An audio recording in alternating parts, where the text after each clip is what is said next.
L'invité de ce journal Afrique, Tion Yang, américano-sénégalais, parti de rien, du Sénégal et qui s'est retrouvé co-président de la campagne de Barack Obama. Tion Yang, merci d'être avec nous.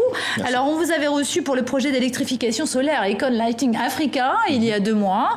Ouais. Aujourd'hui, on va parler de vous et surtout de votre parcours difficile puisque vous êtes parti du Sénégal avec $20 en poche, vous êtes arrivé aux États-Unis. Ce parcours, vous le racontez dans votre livre « Mémoire d'un éternel optimiste » paru aux éditions Washington Publishing. Expliquez-moi comment, en naissant dans une famille polygame de 28 enfants au Sénégal, à Kaolack, on peut se retrouver à peu près 30 ans co-président de la campagne de Barack Obama aux États-Unis. Comment on fait? Je pense que c'est d'abord l'optimisme, comme je dis dans le titre du livre.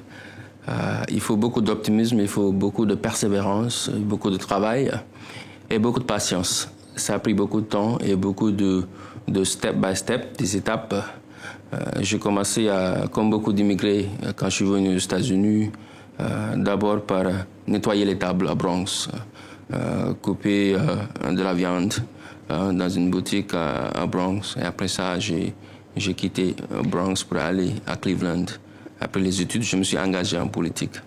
Mais je ne m'étais pas engagé en politique pour juste être en politique. Je voulais être engagé pour faire partie du changement qui va changer pas seulement l'Amérique, mais vraiment donner l'espoir à la jeunesse mondiale. Et justement, on vous voit là, juste derrière nous, en train de parler à ces jeunes, justement, depuis la tribune de l'ONU. C'était un message que vous avez adressé aux jeunes. Pourquoi, Tion, avoir migré vers les États-Unis et non vers l'Europe ? C'était un choix. Quand j'étais en classe de 4e, mon professeur avait parlé de Kofi Annan. Et ça m'a fait rêver de son parcours, comment il a fait son parcours aux États-Unis. Aujourd'hui, à ce temps, il était General Secretary of the United Nations. Et le secrétaire général des Nations Unies. Temps, voilà. Donc j'ai dit, moi, je veux suivre ce parcours. Je veux aller aux États-Unis. J'ai commencé à rêver.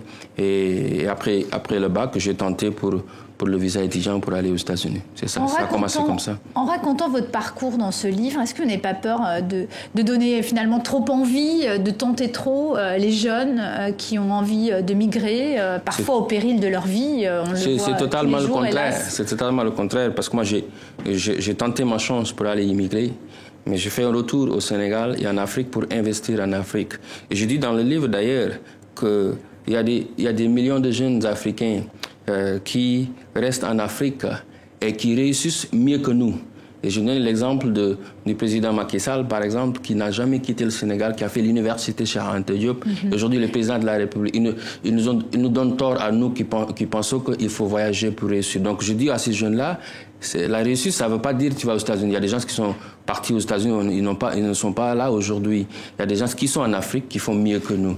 Et c'est pas ça que je veux dire sur le... Quand vous êtes parti, vous aviez visa, vous aviez la carte verte qui vous permettait de rester. En 2010, vous avez lancé Give One Project, une fondation mondiale à but non lucratif qui vise à former des jeunes leaders. La jeunesse africaine, en fait, vous la trouvez suffisamment entreprenante. On sait qu'elle rêve très souvent de rentrer dans la fonction publique. Ça change chaque jour. La jeunesse africaine d'aujourd'hui, c'est vraiment différente de la jeunesse africaine d'avant.